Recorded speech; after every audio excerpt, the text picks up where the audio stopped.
Hello everyone, I'm Manuel Leitner with SP Research, and today I will be presenting XIEv, a dynamic analysis approach for crawling and modeling of web applications. Let's quickly go over the agenda. I'll first go over some key facts and use cases, followed by a quick glance at the state of the art. Then we'll talk about some required technical details regarding the document object model and JavaScript events, before advancing to the main section that elaborates our methodology. I will also present some results of our evaluation and then finish off with the conclusion and some directions for future work. So, key facts.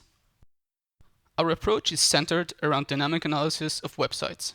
Use cases include crawling and the construction of navigation graphs, identification of REST endpoints, regression testing, and quite a few more processes that can make use of the execution trace we produce. The main motivation for us is that most traditional tools only use static analysis and thus cannot handle modern web applications using JavaScript very well. Our approach takes as an input the initial URL and optionally a list of initial actions, for instance to log into a site. It traverses the entire site while taking all user actions that will cause event listeners to be triggered.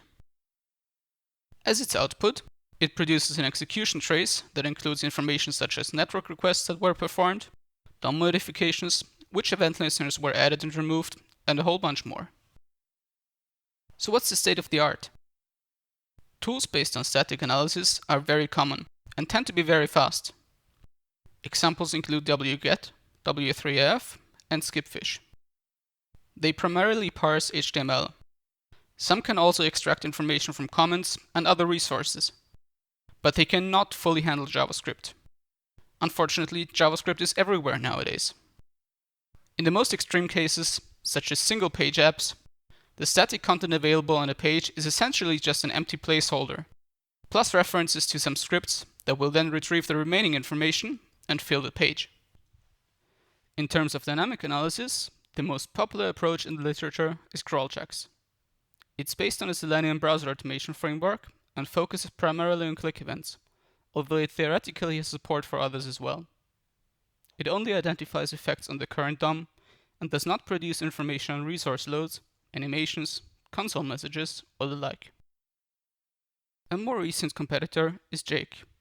It heavily relies on JavaScript function hooking, also called monkey patching, to detect effects such as AJAX requests.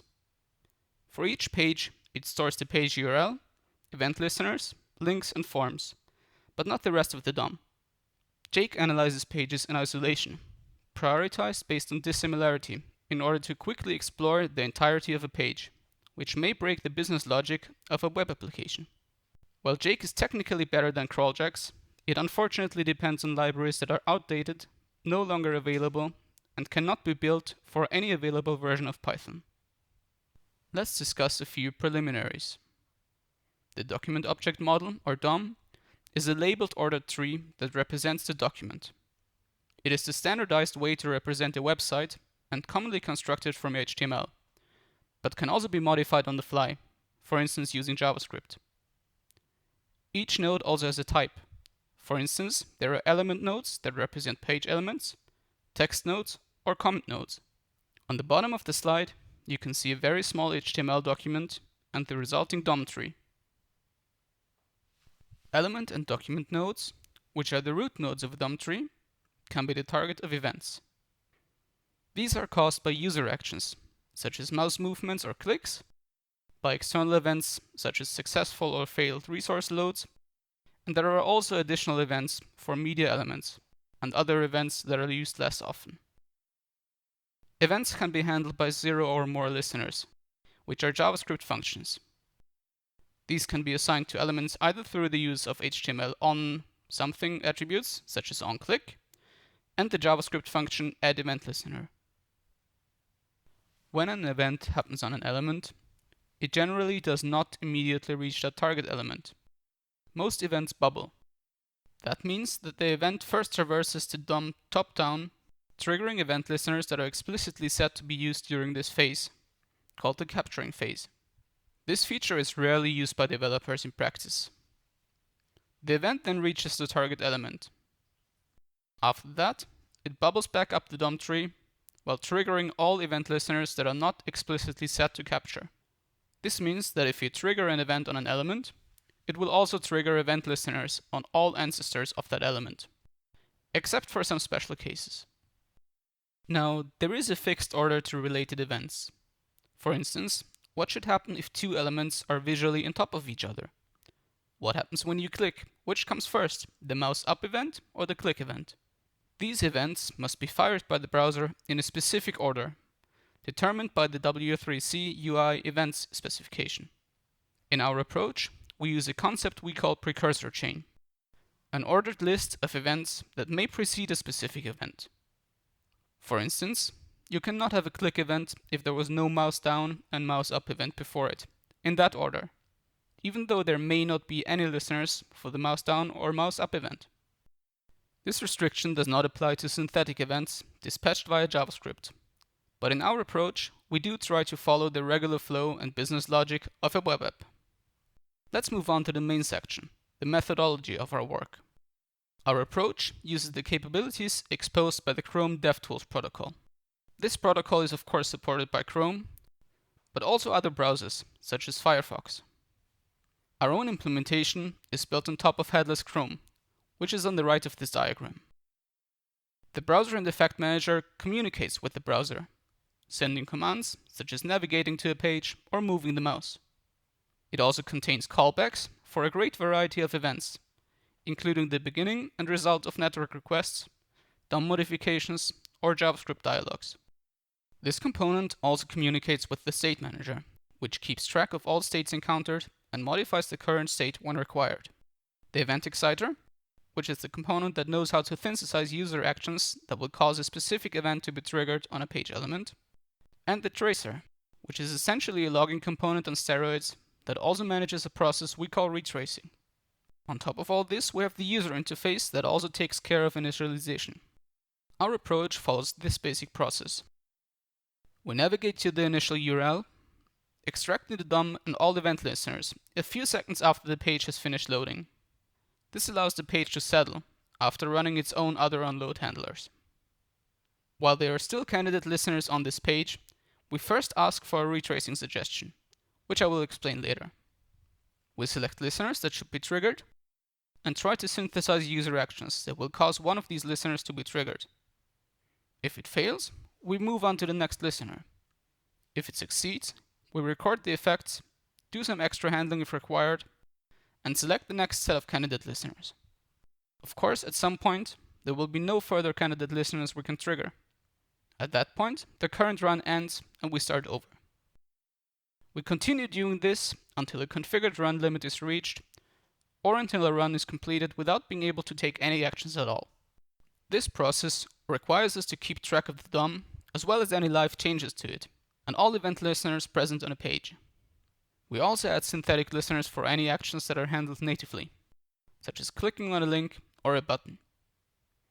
Event listeners are inherited from ancestors to deal with bubbling, and we store information on whether we have triggered this listener. So how do we identify event listeners? Unfortunately, there is no native functionality in JavaScript that allows client-side code to enumerate listeners. One can try to parse onClick attributes and the like, but that is very unreliable and incomplete. Crawlchecks uses this approach, taking into account only these attributes and the kind of native events mentioned on the previous slide. Jake extends this approach by using function hooking to intercept calls to the addEventListener function. Fortunately for us, the Chrome DevTools protocol actually does include a function called getEventListeners that returns exactly the information we need. We use this function to refresh the set of event listeners on an element when loading a page, and also when one of the related attributes changes. We also utilize the debugger to intercept calls to addEventListener and refresh the set of event listeners at that point. Once we know what event listeners currently exist, we have to select some that we want to trigger. We exclude those listeners that we have already triggered, and also listeners we cannot excite through user actions, such as the load event. We also use the suggestion of the retracing component to avoid taking certain steps. We prioritize listeners based on the suggestion of the retracer, which automatically beats all other factors. We also try to take clicks on links and buttons first, just to explore the site a bit faster. Next, We prioritize based on the length of the active precursor chain. The active precursor chain of an event listener is the precursor chain of that event, but filtered to include only those events that also have listeners assigned. Furthermore, the active precursor chain is only defined for an event listener whose event is not part of the active precursor chain of any other event listener on the current element. We perform this kind of prioritization to achieve some granularity while still trying to keep in line with the expectations of web developers. Lastly, if one wanted to speed up the process a bit at the cost of granularity, one could also prioritize based on the tree depth distance to the ancestor a listener was inherited from. But we have disabled this in our implementation by default. In contrast to other approaches, and keeping in line with our aim to behave as much like a real user as possible, we synthesize user actions as native events whenever possible. That is, we actually move the mouse and press and lift the mouse button. Only when it is absolutely necessary do we fall back to the JavaScript dispatch event function, which sends an event directly to some DOM element. Once we have taken an action, we record all effects that happen as a consequence. The full list of effects is in the paper, but as you can see, there is quite a large number of them. For most effects, we just append their information to the trace. Some effects require special handling. Notably, when listeners or the DOM change, we reflect it in the state. JavaScript dialogs, such as confirm or alert, are currently simply dismissed, although it would be easy to implement custom handling for them. When a tab or window is created, we immediately switch to it and make this our primary target. When a new page is loaded, we first push the old state to a stack. We then initialize the new state in the same way as during the initial page load. After this has been done, we try to find an old state in the stack that closely matches our current state. If we find a close match, we transfer the triggered listeners from the old state to the current state. The reason for this is that most pages are based on templates, and we do not want to constantly explore identical elements, such as menus, sidebars, or footers. As a final component, let's take a look at retracing. As mentioned before, a run terminates when there are no further listeners we can trigger. So how do we explore the rest of the navigation graph?